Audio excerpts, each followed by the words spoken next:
I didn't realise you were such a good horse rider, Clodagh. You're not too bad yourself. Well, it's been a while for me, but I guess it's kind of like riding a bike. Or riding a horse. Great day for a trek though, isn't it? Don't get too comfy. We have a podcast to make. Race ya! Come on, Bob! Come on, Jeff! Come on, Bob!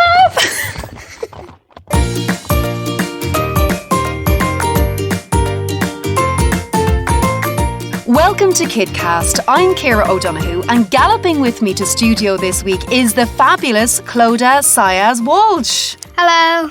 Clodagh, you were pretty fierce on that horse back there. You do horse riding lessons. Yes. And do you remember what age you were when you first started your riding lessons? I think I might have been 8. About 8, and now you're 10. So you've been riding about 2 years? Yes. Okay, so you're pretty experienced with horses. And what do you like about horse riding? The feel of being on the horse. The horse is your friend. The view, the feel of being up in nature. And do you like going fast on a horse, or do you prefer like just to take it slow and to kind of enjoy being with the animal and being outside? I like to keep it slow. Good choice. Although you were pretty fast back there, I have to say. Yeah. So what are the first most sort of important things that you had to learn when you got onto a horse? Well, I think you need to keep your heels down and hold the reins correctly in between your pinky and your ring finger. And does that hurt sometimes when the rein is kind of going back and forth on those fingers? Yeah, sometimes it does, but you just need to settle down with your hands, get a nice position. Or you could wear a pair of gloves. Oh, yes, that would be a good idea, especially in the winter, I'm sure. Gloves come in very handy. Did you ever fall off a horse? Well, I didn't fall off per se, but I was on a horse and the flies were bothering him, so he tried to roll on the ground, but I just jumped off. Oh my goodness, were you really scared when he started rolling? Yeah. That was really good intuition then, that you were able to get your feet out of the stirrups and you were able to hop off. Did you say, right, I'm going to get straight back up on that horse, or did you take a little break from horse riding? I did go on a different horse a few minutes later. Oh, good. I'm glad to hear that. You know, my riddle for this week is horse-themed. Oh, really? I wonder, does that mean that I might actually have some chance of solving this one? Because I'm mad into horses as well. Okay, right. I'm ready for it. A horse is tied to a 5-metre rope and there's a bale of hay 10 metres away from him. The horse, however, is still able to eat from the hay. How is this possible? Okay, so you've got a horse tied with a 5-metre rope, but Yes. he's able to go 10 metres over to the bale of hay. Have I got that right? Yes. Somehow he's able to magically get from 5 metres to 10 metres with a rope tied to him. I'm going to need a little while to try and figure that out in my head. I'm wondering, do I need to go down a maths route here? Is this like a mathematical riddle? No. No. Okay. Well, I hope our listeners at home have got some insight for me, and I wonder if anybody at home has already got the answer. If you think you've already guessed it, you can let us know by email at info@kidcast.ie, or you can send a message to KidCast on Facebook. But first, let's find out what's coming up on today's show. It's going to be a busy show today. Episode 4 brings us to Ned and Dot in the middle of the Irish Sea. Can you guess where I'm headed? Abigail is standing by with her mystery sounds. You might hear some tummies rumbling later with me and Michelle's favourite recipe. And I'll be chatting to animator Drawboy Sheenagh. But first, a catch-up on the week's events. KidCast News. Hi, my name's Hannah Dunne reporting for KidCast News. In this week's headlines, rising COVID-19 numbers, burger bug or tummy bug, takeaway takedown, something a bit woofy. Chief Medical Officer Dr. Tony Houlihan said COVID-19 is circulating widely in the community, but they have the tools to limit its spread.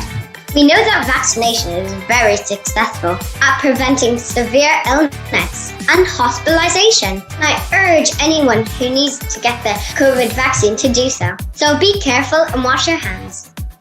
Diners in the German town of Aachen are being offered insect burgers made from the meat of buffalo worms, which are said to be highly nutritious. The owners of Bug Foundation, the company that makes the burgers, spent 4 years working on the idea after traveling to Southeast Asia, where it's not unusual for people to eat insects.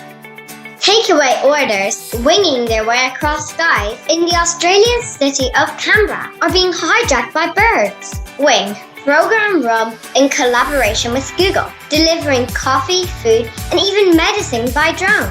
I've seen some orders end in a takeaway takedown. Now, we may be used to seeing Shane Duffy on the pitch, but what about something a bit woofy? Romania has come up with a unique solution to their stray dog problem. Romanian players have been bringing 6 abandoned dogs onto the pitch before each game they play this season in an effort to find them new homes. This campaign wants to highlight the issue of unwanted dogs in Romania, as dog shelters there are full and many dogs are roaming the streets. I'm Hannah Dunne, and that's your KidCast News. Thank you so much, Hannah. Really interesting stories this week. And what a unique idea for rehoming dogs in Romania. Do you think that would work over here, Clodagh? I think it would work because a lot of people during lockdown have been taking dogs out of the animal shelter and now there's barely any left. That is a really good point. But what about cats though? I mean, you often see big groups of feral cats around. I know there's some at my local train station and there's actually a group of people who have organised a rota to feed them. I didn't really think that cats would get rehomed as quickly because feral cats are kind of a bit more difficult for people to look after in their homes. Then again, I am biased. You know, I think I'm probably a dog person too, but I did have a cat for 11 years called Abby, and she was a very unique cat. She didn't particularly like people, but we had a very special bond. And she was a tailless cat because she got into some sort of an accident on one of her adventures when she went off one day, and she came home with her tail hanging off, which looked incredibly painful, and she was visibly in an awful lot of pain. But thankfully, when I brought her to the vets, they were able to help her, and she actually had no problems living the rest of her life without a tail. So she was like a Manx cat wannabe? I guess so. That's a coincidence, as this week I actually paid a visit to the land of the Manx cat. Around the world!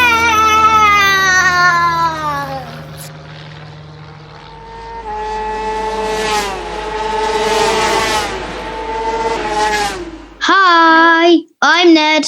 I'm Dot. And we're from the Isle of Man. The Isle of Man lies in the middle of the Irish Sea between Ireland and Great Britain. It is 48 kilometres long and 16 kilometres wide. And is home to about 85,000 people, the Manx. Hi Ned and Dot, welcome to KidCast. Hi, Falcherugus Ellen Vannin. I'm not really sure what that means. It means welcome to the Isle of Man. That was a very noisy introduction. Can you tell me what all those motorbikes were doing on the Isle of Man? Well, the Isle of Man is home to one of the most dangerous motorbike races in the world, the TT races. People come from all over the world to watch some motorbikes. It takes place during the summer holidays. You said the Isle of Man is in between Ireland and Great Britain, but it is neither Irish nor British. Can you explain that to us? The Isle of Man, it's one of the very smallest islands with its own language, its own culture, its own everything. So it is part of the British Isles, but not England or Great Britain. We make our own laws. It's the longest continuous parliament in the world. So that was around in the time of the Vikings. There's a day every year called Timble Day, and everyone comes. It's like a culture day. It's like a massive culture day, and people come to Timble Hill, and they discuss the laws and all that stuff. What kind of money do you use? Pounds and pence with different prints on them, say the Laxo wheel or Timble Hill. Can you use that money in England, Wales or Scotland, or is it only restricted to the Isle of Man? Just the Isle of Man. What is a typical local dish? Chips, cheese and gravy! Tell me about your school. What age do you start? I was 4, he was 4, and my sister was 5. How long is your school day? 9 o'clock to 3:30. Wow, that's actually a longer day than mine. Do you wear a uniform in your school? Yep. Yes. We've got 3 different colours of T-shirts. So we've got red T-shirts, green T-shirts, or purple T-shirts, and you can choose what you want to wear. Skirts, trousers. They're just grey. What sports are popular on the Isle of Man? Football, we have a lot Cricket. We have a lot of cricket clubs. Cricket. There's quite a big rugby league on the Isle of Man. So there's road That's so racing great. and BMX racing and off-road racing. So the main sport is probably motorbike racing. Are there any famous musicians that come from the Isle of Man?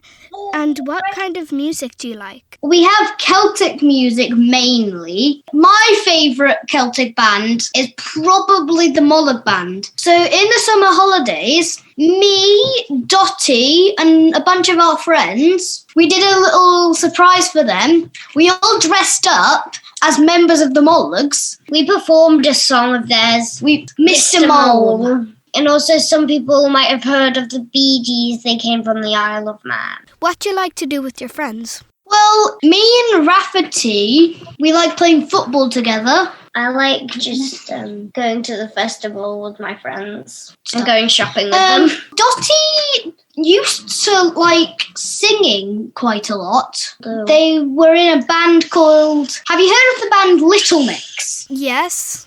Well, they created Little Manx. Good name. My favourite thing to do that's about Manx stuff is definitely Manx dancing. Can you tell me about some of the native animals? We have our own type of sheep. Locked and sheep. What about Manx cat? So there's a stumpy and a rumpy. A rumpy is like one with no tail at all. And then a stumpy is like with a teeny stump. And then the Manx cat is like a stumpy.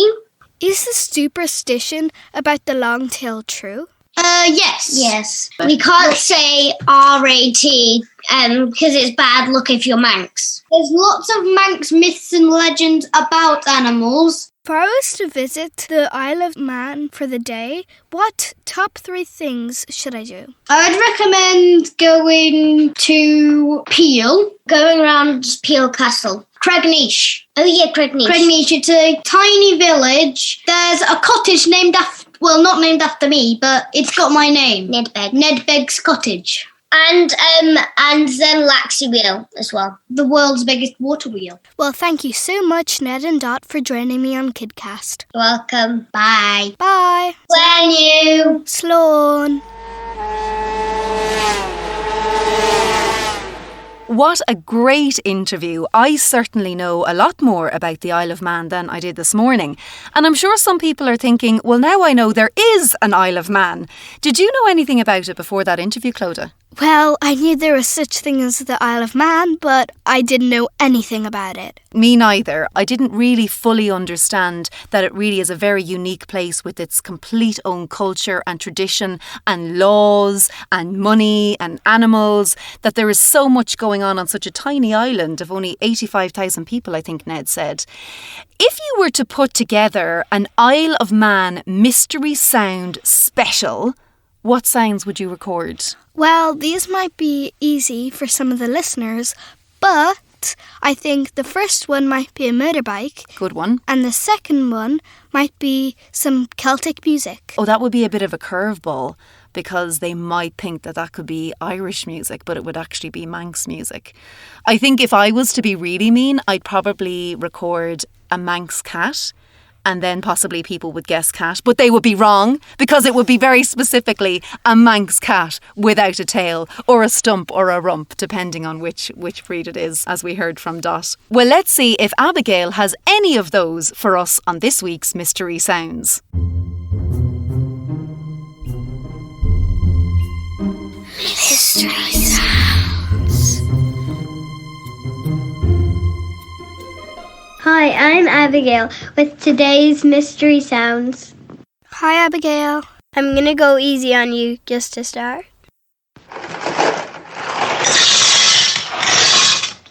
Any idea what that is? Could it be a washing machine? Does that sound like a washing machine to you? I wasn't thinking washing machine. I was thinking almost like stirring something. Will we listen to it again? Yeah. Okay, let's listen to it again, because you've really thrown me with your guess. Do you still think washing machine? No. No. Abigail, are we close with washing machine? No, you're not. Here's a clue. It's something you pour into a saucepan. Something you put in a pot. Does that make it any simpler for you? No. Are you totally lost? Well, I mean, okay, if we want to just take wild guesses, we could think about things we put in pots. Does it sound like potatoes? No. Does it sound like soup? No. Are we going to try one last guess, or are we going to let Abigail win this round? One last guess. Okay, one last guess. And I'm wondering if our listeners at home are like knocking their heads against the wall saying, it's so obvious. Right, go for your last guess. Pancakes. Did that sound like pancakes? Could be a flipping pancake. Could be like an egg that goes into a pancake, because it definitely didn't sound very like sort of soft and gloopy to me. I'll let you listen to it one more time. Okay, so something pouring in. Yeah, I think you're on the right track now. No, it's like something frozen maybe. Frozen veg. Sorry, you're wrong. It's pouring pasta. Oh, I was going to say that earlier, but I thought it sounded hard or something, so it was like... Oh, that's what they all say. Of course you were going to say it earlier. No, but it sounded hard, so it's like, that's no way going to be pasta. No, it's going to be something frozen. Yeah, well, I actually was thinking frozen peas. And peas and pasta would be kind of similar sounding. So, good one, Abigail. Very good. So we're on 1 point for Abigail and we're on 0 points for Clodagh and Ciara. Are you ready for my second sound? Yes, I am ready for your second one. This one might be a bit harder. Here you go.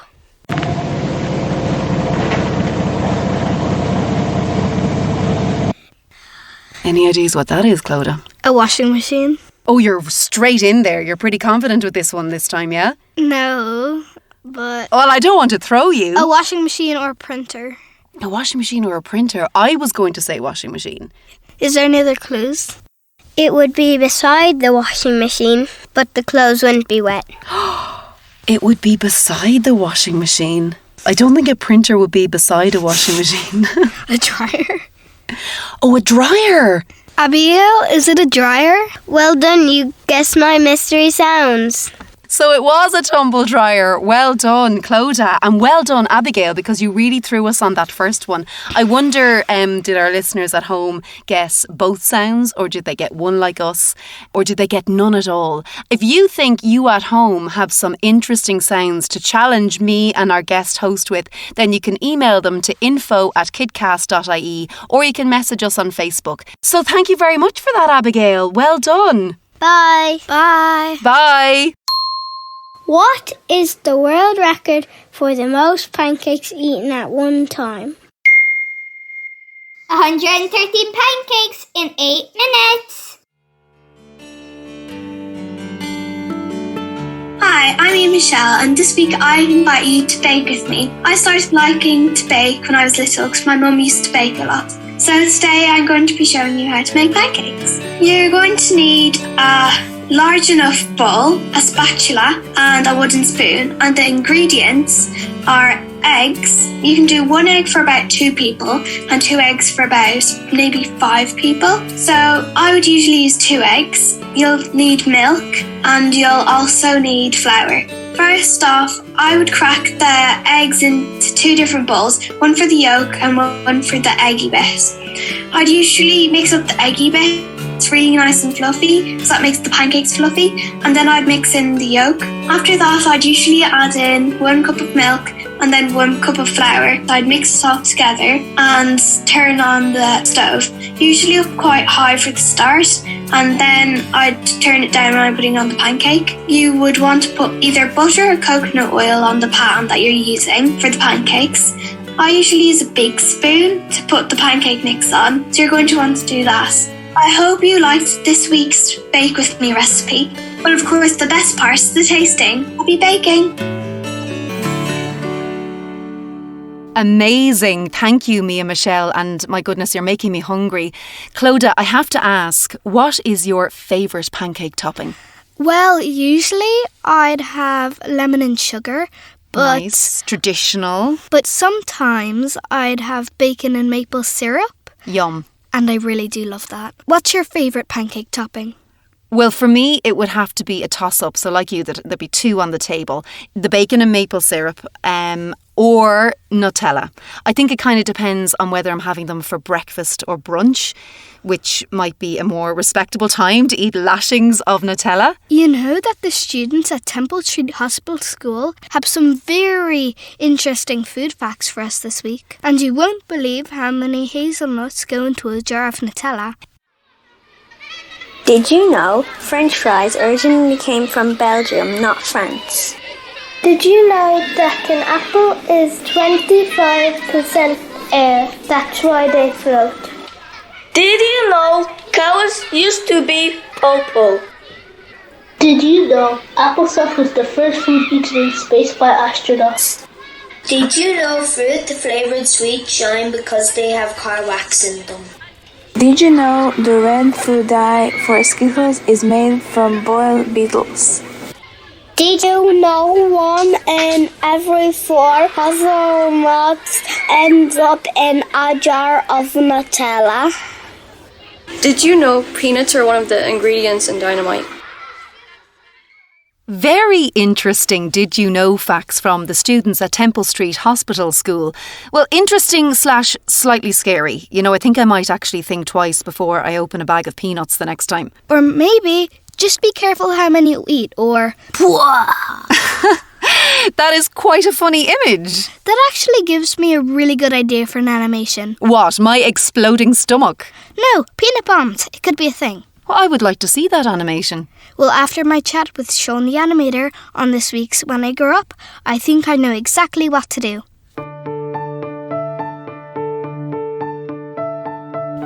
Hi Sean, it's lovely to have you on KidCast today. Yeah, it's lovely to be here. It's nice to meet you. My first question is, did you always want to be an animator? Yeah, I kind of did, because I've been drawing since I was a kid, and art was always my favourite subject in school. And when I was growing up, The Simpsons was like my favourite TV show ever. And then my uncle also studied animation. Do you know what a portfolio is? Like a file? Kind of. So it's like before everything was digital, portfolios used to be like folders, and it's basically all your best work. And now usually people have websites, so all their portfolios are online. But so in the 90s, my uncle studied animation, and he had like a big folder full of like amazing stuff. And I remember being a kid, I was probably only your age. And I think that kind of inspired me, and I kind of realized like, okay, maybe this could be a job, you know? How did you get into animation? When it got to the end of school and I had to like figure out what was next, I found out that IADT in Dunne had an animation course, and they also had like a weekend course that was every Saturday for like 4 months. And I think I did that it was either my last year of school or my second last year. And it was kind of just like to see if you liked it before you went and studied it properly. And yeah, I liked it enough that I decided, yeah, I do want to go and study this. So that's how I got into it. What was the first ever animated character you made? You know, when I was a kid, I made my own superhero, but it was like a total rip-off of Spider-Man. And I just changed his colors. And instead of webs, it was like ropes. And I used to make comics about him and stuff. His name was Cable Kid, which is like Spider-Man. It was totally just a copy. When did your first ever animation get published? So one of my first jobs in animation was in 2016. And that was on a show called Pablo for CBeebies. A year later, in 2017, all the show was finished and it went out on TV. And I got my name in the credits for the first time. And I think since then, I've done 5 or 6 TV shows, and my names have all been in the credits of those. Oh, I know Pablo. That's cool. How long does it take you to animate a 10-minute video? That's a really good question, because I think lots of people think animation can be done a lot quicker than it can be. The show that I'm on right now is called Alva's World, and it's a show all about like teaching kids internet safety. And I'm just a designer on this show, so I haven't actually been animating this year. But I asked my friend who's an animator, and she said that it takes a team of 10 animators about 2 weeks from start to finish an episode. Everyone does about 10 seconds a day, which doesn't sound like much, but that is actually a lot. 10 people doing 10 seconds a day over 10 days. Then you have, I think the maths roughly work out on that. You have a 10-minute episode.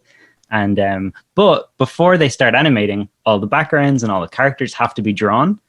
And so from like, you know, coming up with the idea to actually finishing animation, it can be months. So animation is just like a small part of it, and it can be actually months and months before an episode is finished. What is a designer? The job of a designer is basically to decide what the show looks like. So my job is to kind of create characters that match the color and the style of the show. That makes sense. Where did you get your inspiration? I get my inspiration from all kinds of places. Sometimes it's TV shows that I'm watching, or if my friends say something funny, or just things that I'm thinking about. I always have a notebook in my pocket or in my bag. And anytime I come up with something that could be an animation or a comic or a drawing or a character or something, I write it down in my notebook. Because, it's so easy to forget stuff. And that way you can kind of, even when you're not feeling very inspired, you can figure out something fun to do. What advice would you give to someone who wanted to start animation? My advice was going to be that they should just start, because I think lots of people, they wait to do things until they're good enough. And I think you learn so much by doing, right? I would also say keep drawing. A lot of people just stop. And I think the people who become animators, they just keep going and they never really lose the enjoyment that they get from drawing. If you want to animate, I would say just keep going. And I would say if there's a character that you like and you think they're funny, you can try animate stuff that they do. If they do a funny dance that you like, you can try and do it yourself and try and figure out how they did it. That thing's kind of cool. What is your favorite animated movie and why? Ooh, have you seen Into the Spider-Verse? Yes. Yeah, that's my favorite film because it's do you know what 3D animation is rather than 2D animation? Yeah. So 3D is kind of done with computers, and then 2D, it was traditionally done on paper. And Into the Spider-Verse, they did loads of stuff to make 3D animation look like 2D animation. Animation is all about details, and that film is just amazing to look at. Every single frame has something beautiful in it, and that's why I love it. And my last question, do you have any good jokes? What do you get when you cross a snowman with a vampire? I don't know. Frostbite.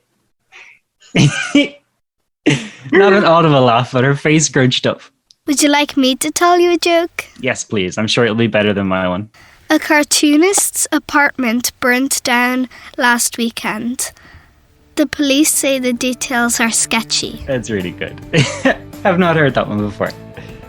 Thank you, Sean. That was really interesting chatting to you and learning about your job. Thank you so much. It was really great talking to you too. Bye. Bye-bye. Amazing. Well done, Clodagh.